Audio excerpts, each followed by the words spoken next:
We are in a darkened room behind closed doors. The assembled trillionaires run the world, although Victoria Newland is the outsider who is merely standing in for her husband Kagan, who is having his heart replaced at this very moment. Don't worry, this meeting won't take long. I understand that you wish me to chair the meeting. I also understand that this is because you wish to take away my voting rights. Look, Newland, you're here on sufferance as a substitute for your husband, so less of it. You get a casting vote if necessary. Wrong.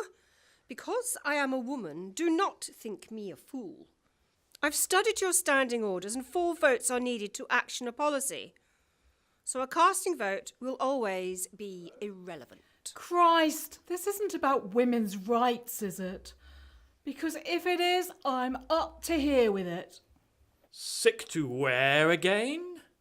Ah, there! Cleavage level, very nice too. Why, thank you, kind sir. Enough of this harmless banter. Would be chairman or person or woman or... Oh, for whoever's sake, bloody well, get on with it! Now, before we start... Whatever is it now? If I could just complete my inquiry, thank you. I can hardly read my notes. Why do we have to meet in a darkened room? And it's stuffy in here. There is no one else in the building, so why do we have to meet behind closed doors? Big mistake. One too many women in here. You tried to go with the sexless programme, and this is what you get. I agree. We, who are not husband substitutes, meet in the dark, behind closed doors, because as conspirators, that's the way it's always been done. That's the way it's supposed to be. So, full stop. Move progress. Right. Well, for some unaccountable reason, Roth has put New Zealand on our agenda. Secretary Rockwife, strike out the some unaccountable reason. No more of this wretched bias from you, woman chair thingy. The chair must be neutral. It's still and all New Zealand. I've always seen it as a bastardised irrelevance. Will I ever get the chance to speak to the question of New Zealand? It is my motion. Right. When was the last time we had a war there? Given my vast experience of geopolitics, I think I can say... What? What are you thinking you're going to say? Oh, I can't remember. Brilliant. If you can't remember what you're about to say, don't start to say it. No, I mean that I can't remember a single war in New Zealand. There you are. What's special about them then? We've started wars everywhere else except there. It's a blot on our record. We keep forgetting about the blighters. Well, I say no more. I mean no more forgetting about starting a war in New Zealand. Well said. I can't stand those New Zealanders myself. I mean, who do they think they are? Living on the edge of the world, proud of their apparent upside-downness, thinking that they are separated from our ordered chaos. Out of chaos comes order. Having the nerve to have their own bloody fauna and animal species, it's not on. Beating all our lot at rugby and profiting from the millionaires who settle there, thinking they're going to be safe from the nuclear threat. Well, by golly, we'll show them. All well and good, but how can we actually... Finish an entire sentence? No, start a war. Perhaps it's time for one of us to be gently put to one side? Shut it, you girly upstart. Gurkissing has butchered millions in Vietnam, Cambodia and Afghanistan in his long and valuable service for us. What have you done, Newland? You can't even piss up a wall. On the actual problem, we could. Then again, we couldn't. Just thinking about New Zealand gives me a headache. We could just bomb them. No, that would never do. There has to be a plausible excuse. Why? So that we never get the blame. What's the point of having a sophisticated propaganda machine and not finding a way to use it?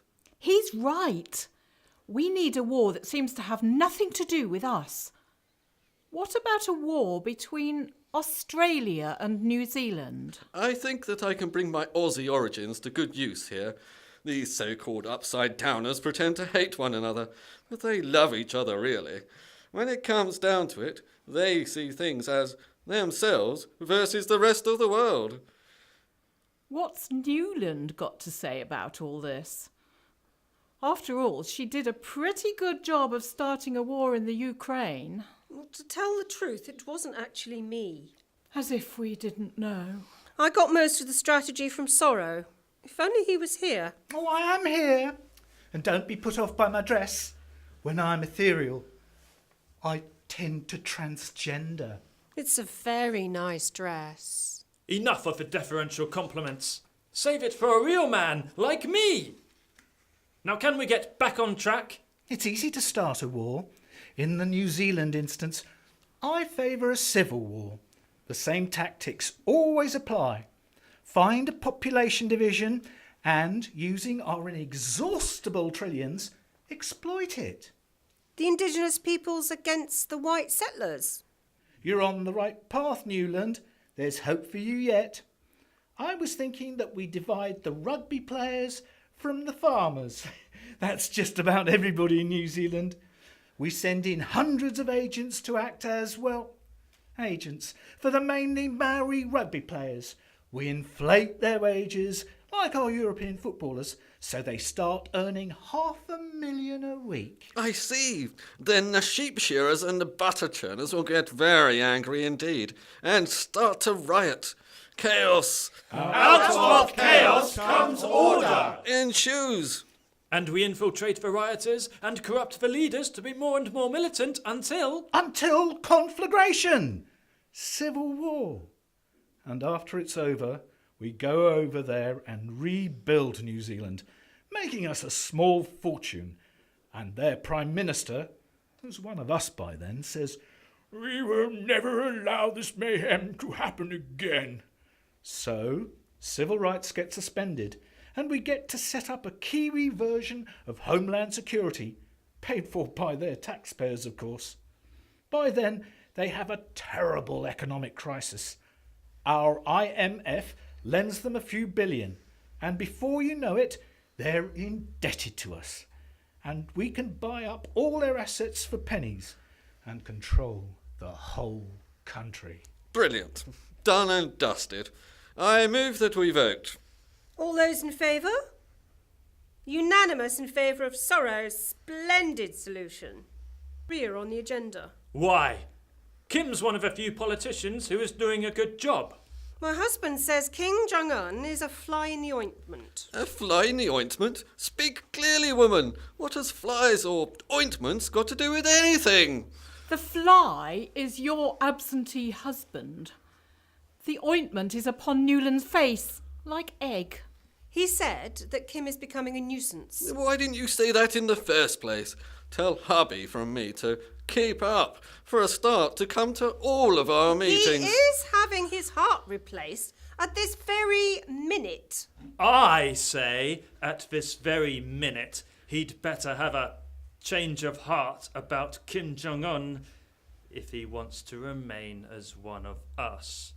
Kim is doing a great job. He's got the whole world in a fearful state of suspended fearfulness. We don't even have to tell him what to do. He's a natural.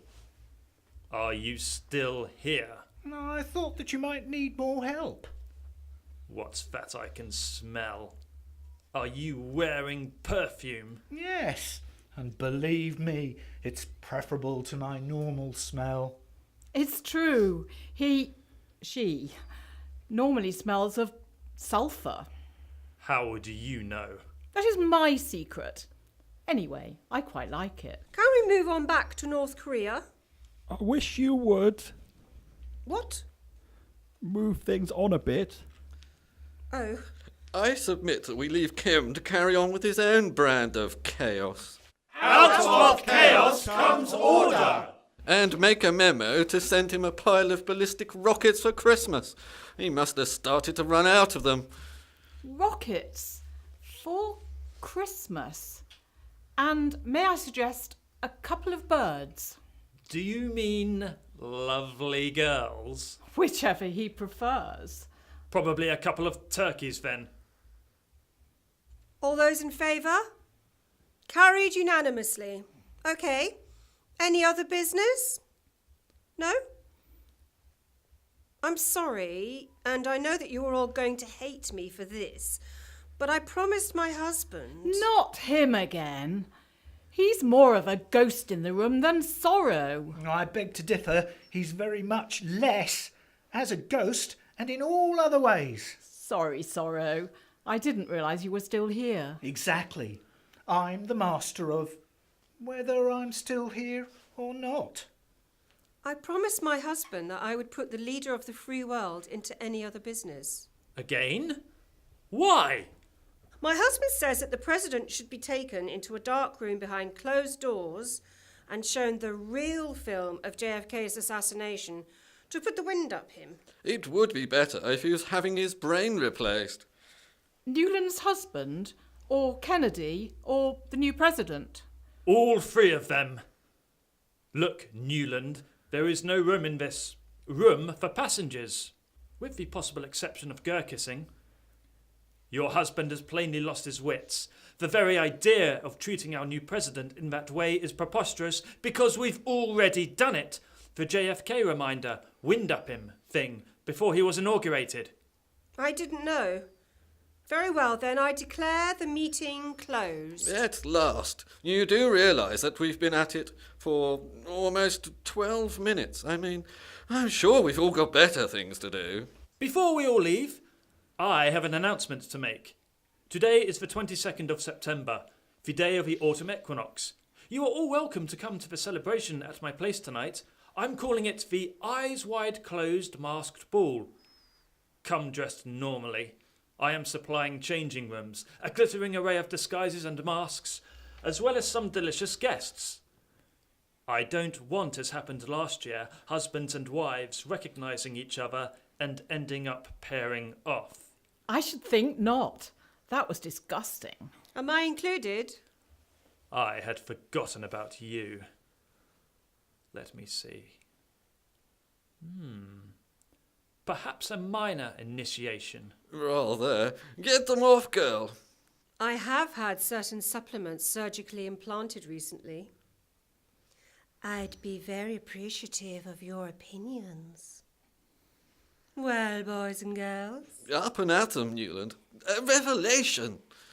You may come to the ball tonight. Where I will reveal my own new and very intimate decorative surprise.